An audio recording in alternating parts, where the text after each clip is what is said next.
تمام حضرات اللہم صلی علی سیدنا محمد وعلی آل سیدنا محمد وبارک وسلم۔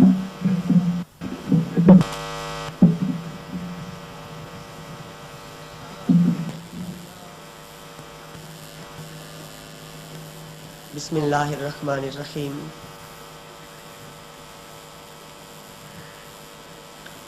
عن ابن عباس رضی اللہ عنہما فی قولہ تعالی لا تحرک به لسانک لتعجل به قال کان رسول اللہ صلی اللہ علیہ وسلم یعالج من التنزیل شدتا وکان مما یحرک شفتیہ فقال ابن عباس رضی اللہ عنہما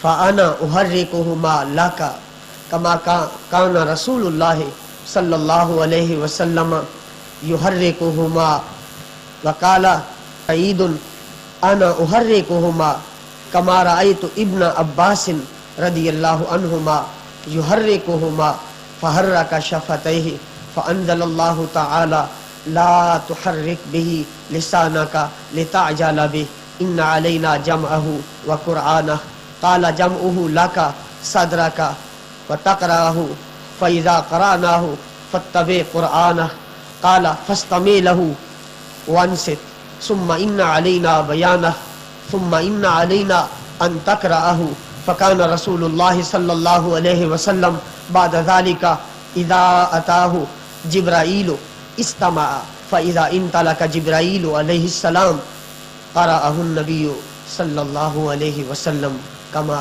قرأہ۔ اللہ تبارک و تعالیٰ کا لاکھ لاکھ شکر ہے، اس کے کروڑہا احسانات ہیں۔ آج بخاری شریف کا تیسرا درس ہم سننے کی سعادت حاصل کر رہے ہیں۔ تاجر تجارت میں خوش اور مست ہے، پیشہ ور اپنے پیشے میں مگن اور مصروف ہے۔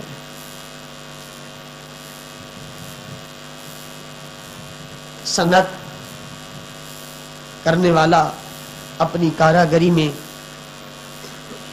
منہمک ہے۔ ہر ایک کا اپنا اپنا دھندا ہے جس میں اس کو سکون ملتا ہے۔ شکر ہے خدا کا، ہمارا دھندا اللہ کے پیارے حبیب صلی اللہ علیہ وسلم کی باتیں کرنا اور سننا ہے، اور ہمارے اس کام میں جو لذت ہے، جو کیف اور سرور ہے، اس میں جو مزہ ہے، جو چاشنی اور مٹھاس ہے، اس کو وہی شخص محسوس کر سکتا ہے جس کا سرکار دو جہاں، سرور کون و مکان، سید الانس والجاں، نبی آخر الزمان، دستگیر زمان، غم گسارے جہاں، حامی بے کساں، والی دو جہاں، حبیب کبریا احمد مجتبی حضرت محمد مصطفیٰ صلی اللہ علیہ وسلم کی ذات سے تعلق ہے۔ جن کو ان کی ذات سے محبت ہے وہی ان کی باتوں کی لذت کو اور کیفیت کو محسوس کر سکتا ہے۔ امام ابو حنیفہ رحمت اللہ علیہ کے شاگرد امام محمد بن حسن رحمت اللہ علیہ پچھلی رات کو کتاب کھول کر بیٹھ جاتے۔ ان کو کسی مسئلے کی تلاش ہوتی تھی، ورقوں پر ورقے الٹتے جاتے اور جلدوں پر جلدیں پڑھ پڑھ کر رکھتے جاتے۔ پھر جو مسئلہ ان کو معلوم کرنا ہوتا تھا، جس کی ان کو تلاش ہوتی تھی، جب وہ مسئلہ ان کے سامنے آ جاتا اور اس کو پڑھ کر وہ سمجھ لیتے تو پھر اپنی رانوں پر اپنے ہاتھ مار کر کہتے این ابناء الملوک من هذه اللذت، کہاں ہیں بادشاہوں کے بیٹے، وہ مجھے بتائیں جو مزہ اور لذت دین پڑھ کر ہمیں حاصل ہوتی ہے، کیا تخت پر ان کو وہ لذت مل سکتی ہے؟ یہ اپنا اپنا مزاج ہے، یہ اپنی اپنی طبیعت ہے۔ بعض طبیعتیں دین کی طرف مگن ہوتی ہے، بعض دنیا کی طرف مگن ہوتی ہے۔ اللہ سے دعا مانگا کیجئے وہ دنیا بھی دے تو ایمان کے ساتھ، اور دین سے اتنا رابطہ عطا فرمائے کہ ہمیں دین کے ضروری مسائل کا علم ہو۔ اسی سلسلے کو لے کر ہم نے یہ درس حدیث شروع کیا ہے کہ جس خدا نے ہمیں زندگی دی ہے، نعمت اولاد دی ہے، گھر باہر دیا ہے، اس خدا کے لیے کم از کم ہفتے میں آدھا گھنٹہ صرف ہم اس کے پیارے محبوب صلی اللہ علیہ وسلم کی باتیں سنیں، تاکہ ہمیں بھی یہ کہنے کا موقع مل جائے کہ ہماری زبانوں پر بھی اللہ کے محبوب کی باتیں آتی ہیں۔ اگرچہ ہم اپنی آنکھوں سے ان کا چہرہ پاک نہیں دیکھ سکے، لیکن ان کے بولے ہوئے مبارک کلمات ہم اپنی زبانوں پر لاتے ہیں، اور ایک طرح ہم ان سے بات کر لیتے ہیں، ایک طرح ہم ان سے گفتگو کر لیتے ہیں۔ دعا کیجئے اللہ ہمیں خلوص کے ساتھ درس سننے اور سنانے کی توفیق عطا فرمائے۔ خلوص کیا ہے؟ خلوص یہ ہے کہ انسان کا ہر کام اللہ اور اللہ کے رسول کی رضا کی خاطر۔ خلوص کی پہچان کیا ہے؟ خلوص کی پہچان یہ ہے کہ انسان جس طرح اپنی برائیوں کو چھپاتا ہے اور اس کا دل کہتا ہے میری برائی کو کوئی نہ دیکھے، جب اس میں خلوص آ جاتا ہے تو جس طرح پہلے برائیاں چھپاتا تھا اب وہ نیکیاں بھی چھپاتا ہے، اب وہ نیکیوں کو بھی چھپاتا ہے۔ جو تسبیحوں کو اٹھا اٹھا کر دکھائیں اور لمبے لمبے سجدے کریں، ان کو خلوص کا پتہ ہی نہیں ہے۔ لمبا سجدہ کرنا برا نہیں ہے، سجدہ اللہ کے قریب کر دیتا ہے، انسان کو رب سے ملا دیتا ہے، لیکن جو کیف اور لذت چھپ کر سجدہ کرنے میں ہے وہ منظر عام پہ نہ سجدے میں وہ لذت ہے اور نہ کسی اور عبادت کے اندر ہے۔ خلوص کی علامت یہ ہے کہ انسان جس طرح برائیاں چھپاتا ہے اپنی، اس طرح نیکیاں بھی چھپائے۔ اور خلوص کی انتہا کیا ہے؟ خلوص کی انتہا یہ ہے کہ جب آدمی کے اندر خلوص آ جاتا ہے تو اگر اس کی تعریف کرو تو اس کو بری لگتی، اگر اس کی تعریف کرو تو اس کو، جس بندے کو اس کی تعریف بری لگے اور وہ اپنی تعریف سن کر دکھی ہو جائے، یہ خلوص اور اخلاص کی علامت ہے۔ اللہ ہم سب کو عطا فرمائے۔ آئیے بخاری شریف کا درس شروع کرتے ہیں۔ پہلی حدیث پاک حضرت ابن عباس رضی اللہ عنہ فرماتے ہیں کہ جب جبریل امین وحی لے کر آتے تھے تو اللہ کے محبوب صلی اللہ علیہ وسلم جبریل کے ساتھ اس وحی کی تلاوت فرماتے تھے، اس وحی کی تلاوت فرماتے تھے، اور جلدی جلدی زبان کو ہلاتے تھے، ہونٹوں کو ہلاتے تھے تاکہ بھول نہ جائے، تاکہ بھول نہ جائے۔ آج بھی طالب علموں کی یہ عادت ہے، استاد جب پڑھاتا ہے تو وہ ایک دفعہ پڑھاتا ہے، یہ 4-5 دفعہ اس کو دوہرا لیتے ہیں، رپیٹ کر لیتے ہیں کہ کہیں بھول نہ جائے۔ سرکار دو عالم صلی اللہ علیہ وسلم تیزی کے ساتھ زبان ہلاتے تھے اور تیزی سے اس کو پڑھتے تھے۔ اللہ تعالیٰ نے یہ آیت نازل کی، لا تحرک بہ لسانک لتعجل بہ، اے محبوب آپ اپنی زبان کو نہ ہلائیے تاکہ آپ اس میں جلدی کریں۔ آپ کو زبان ہلانے کی اور جلدی کرنے کی ضرورت نہیں ہے۔ ابن عباس صحابی کہتے ہیں آؤ میں تمہیں دکھاؤں نبی پاک کیسے ہونٹ ہلاتے تھے۔ پھر ابن عباس نے ہونٹوں کو ہلایا اور کہا رسول اللہ اس طرح ہونٹوں کو ہلاتے تھے جلدی جلدی۔ ایک اور راوی کہتا ہے کہ میں تمہیں دکھاتا ہوں ابن عباس اپنے ہونٹوں کو کیسے ہلاتے تھے۔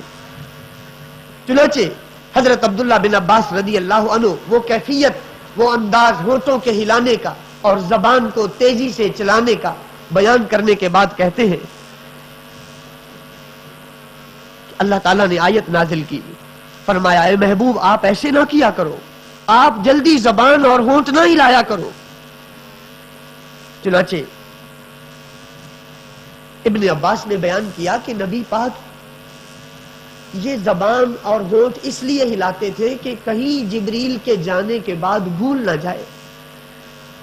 اللہ تعالیٰ نے فرمایا محبوب یہ جبریل تمہیں یاد کرانے نہیں آتا، ان علینا جمعہ و قرآنا، تم بس سن لیا کرو، جو یہ پیغام دے چپ کر کے سن لیا کرو۔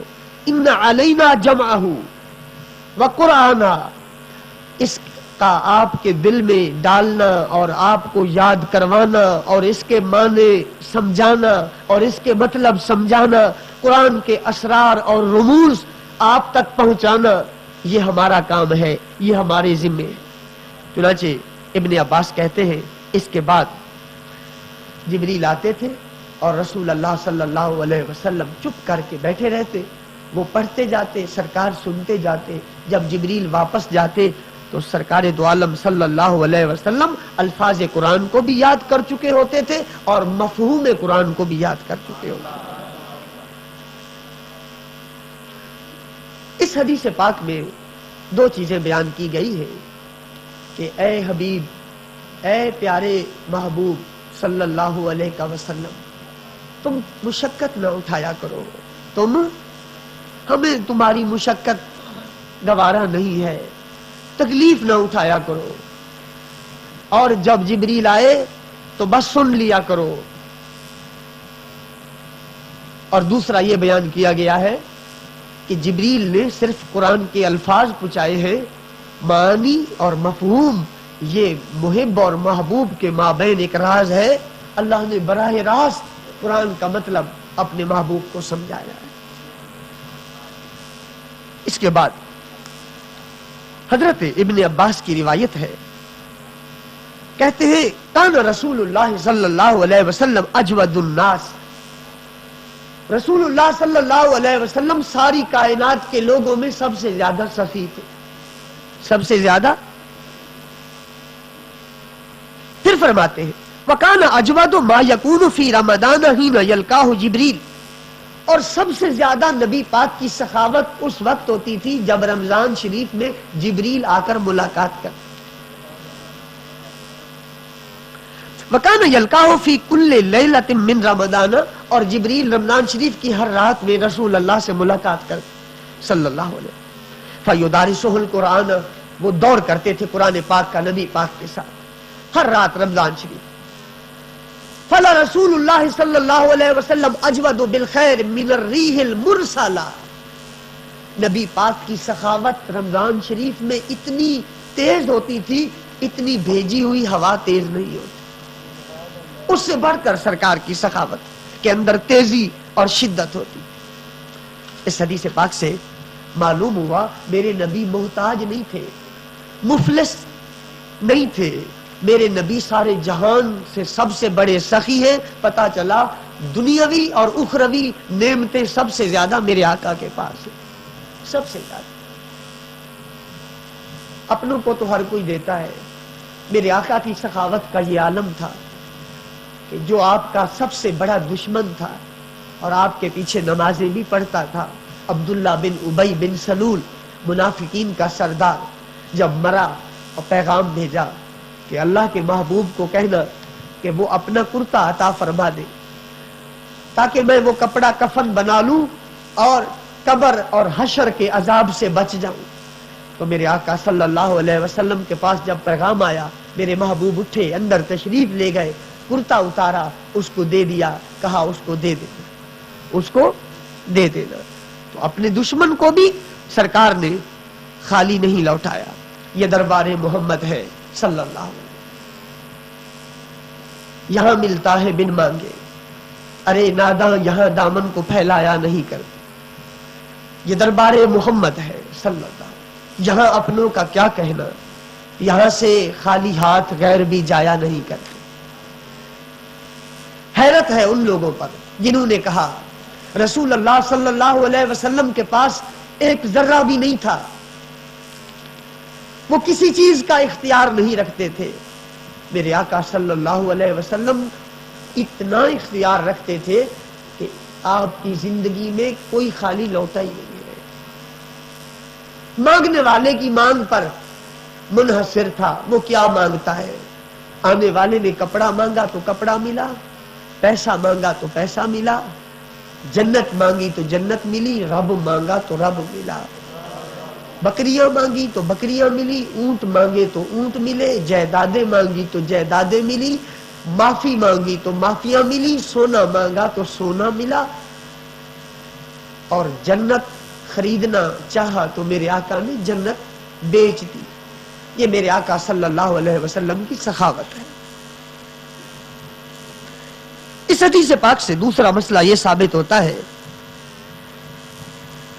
کہ اچھے دنوں میں بزرگوں سے ملاقات کرنی چاہیے۔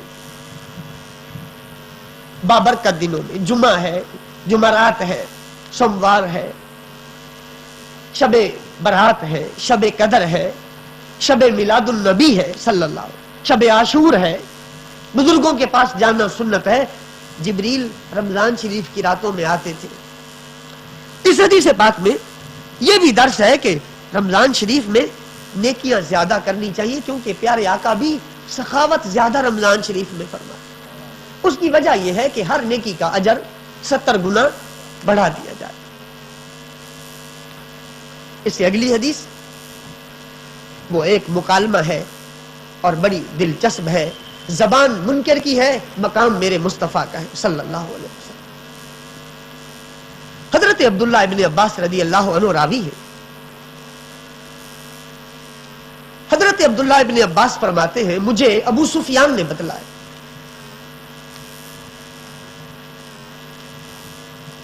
یہ عبداللہ بن عباس کون ہے؟ یہ ابو سفیان کون ہے؟ مختصر لفظوں میں عرض کرتا ہوں۔ عبداللہ بن عباس رضی اللہ عنہما رسول اللہ صلی اللہ علیہ وسلم کے چچا زاد بھائی، بہت بڑے عالم تھے، بہت بڑے فقیہ تھے۔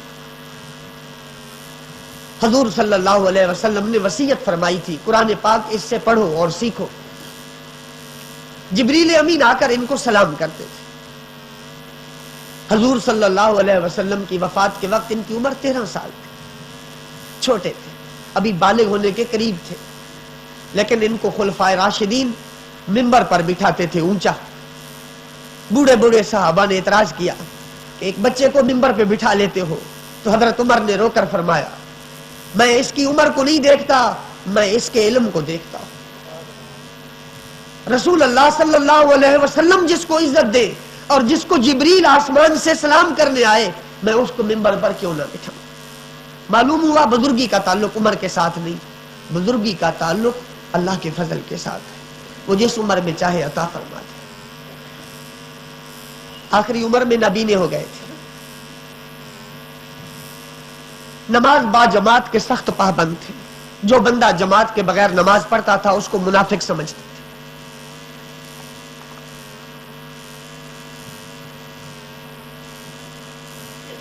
حضرت علی کے دور خلافت میں حضرت علی کے وزیر اعظم تھے رضی اللہ تعالی، کافی ساری عمر پا کر فوت ہوئے۔ ان کی نماز جنازہ حضرت علی کے بیٹے محمد بن حنفیہ نے پڑھائی۔ اللہ تعالیٰ کی ان پر کروڑہ رحمتیں ہوں۔ ابو سفیان یہ یزید کا دادا ہے، امیر معاویہ کا والد ہے۔ یہ پہلے میرے آقا کے سخت مخالف تھے۔ فتح مکہ کی رات یہ اسلام لائے۔ نبی پاک صلی اللہ علیہ وسلم نے ان کو یہ عزت دی، فرمایا جو بھی بندہ ابو سفیان کی حویلی میں چلا جائے گا ہم اسے کچھ نہیں کہیں گے۔ عزت دی نبی پاک۔ اس سے پتہ چلتا ہے اگر امیر لوگ دین کی طرف رغبت کریں تو ان کو عزت دینا نبی پاک کی سنت ہے۔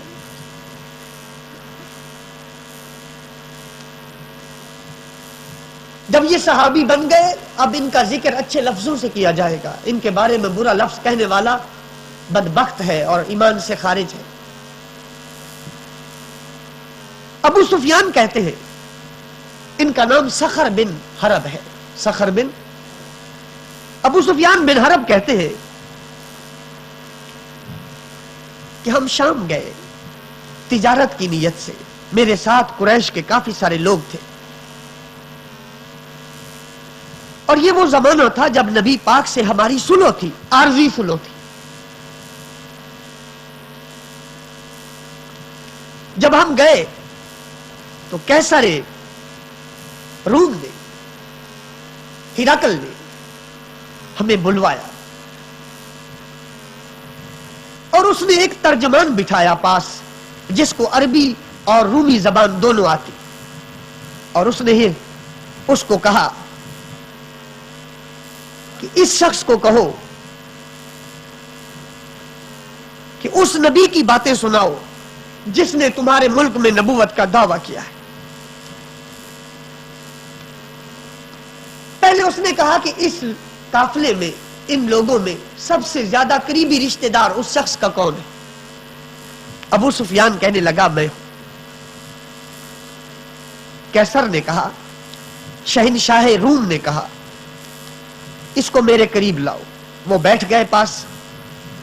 پھر کیسر نے کہا اس کے دوستوں کو، اس کے ساتھیوں کو، اس کے قافلے والوں کو اس کے پیچھے بٹھا دو، وہ پیچھے بیٹھ گئے۔ پھر ہرقل نے کہا کہ اس کو کہو میں اس نبی کے بارے میں کچھ باتیں پوچھوں گا اور تو نے اس کا جواب دینا ہے، اور تو نے، اور کیسر نے ترجمان کو کہا اگر یہ غلط جواب دے، جھوٹ بولے تو تم نے موقع پر اس کو جھٹلا دینا ہے، موقع پر اس کو۔ ابو سفیان کہتا ہے فواللہ لولا الحیاء، اللہ کی قسم اگر مجھے یہ ڈر نہ ہوتا کہ عرب مجھے جھوٹا کہیں گے، میں ضرور کوئی نہ کوئی جھوٹ بولتا، کوئی نہ کوئی ضرور جھوٹ بولتا۔ ابھی یہ کافر تھے، اسلام نہیں لائے تھے۔ چنانچہ بات شروع ہو گئی۔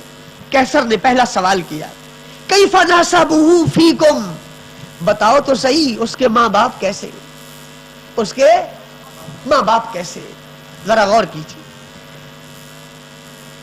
دیار غیر ہے، دشمن کی زبان ایک دوسرے دشمن سے میرے مصطفیٰ کا حال پوچھ رہی ہے، کیسا منظر ہوگا، اس کا نسب کیسا ہے، خاندان کیسا ہے، ماں باپ کیسے ہیں۔ قل تو ہوا فینا ذو نسب، وہ بڑا عالی نسب ہے، اس کے نسب کی کوئی مثال نہیں ہے، ماں باپ بہت عالی ہے۔ پھر اس نے کہا هل قال هذا القول منكم احد قد قبله، یہ بتاؤ کہ اس کے خاندان میں اس سے پہلے بھی کسی نے نبوت کا دعویٰ کیا ہے؟ ابو سفیان کہنے لگا لا، نہیں، ہمارے قریش میں یہ پہلا شخص ہے۔ اس نے کہا هل كان من آبائه من مالک، کیا تمہارے خاندان میں، اس کے خاندان میں کوئی بادشاہ بھی گزرا ہے؟ ابو سفیان کہنے لگا لا، نہیں۔ پھر اس نے کہا فاشراف الناس اتبعوه ام ضعفاؤهم، امیر لوگ، بڑے بڑے لوگ، کھاتے پیتے لوگ اس کے مرید بن رہے ہیں یا غریب؟ اس کے قریب قریب کون ہے؟ قلت بل ضعفاؤهم، قریب ہے، نادار ہے، کوئی کہیں سے آیا ہے، کوئی کہیں سے آیا ہے۔ سبحان اللہ، سبحان اللہ۔ پھر اس نے کہا ایزیدون ام ینقصون، گھٹ رہے ہیں یا بڑھ رہے ہیں؟ قلت بل یزیدون، بڑھ رہے ہیں، بڑھتے چلے جاتے۔ کالا، کیسر کہنے لگا هل یرتد احد منهم سخطۃ لدینہ، اس کے دین کی سختی کی وجہ سے کوئی مرتد بھی ہوا ہے، کوئی اس کو چھوڑ کے گیا بھی ہے؟ داخل ہونے کے بعد، مرید بننے کے بعد؟ قل تو لا، جو بھی آیا ہے مر مٹا ہے، کوئی بھی نہیں گیا، ماں باپ چھوڑ دیے۔ ہرقل نے کہا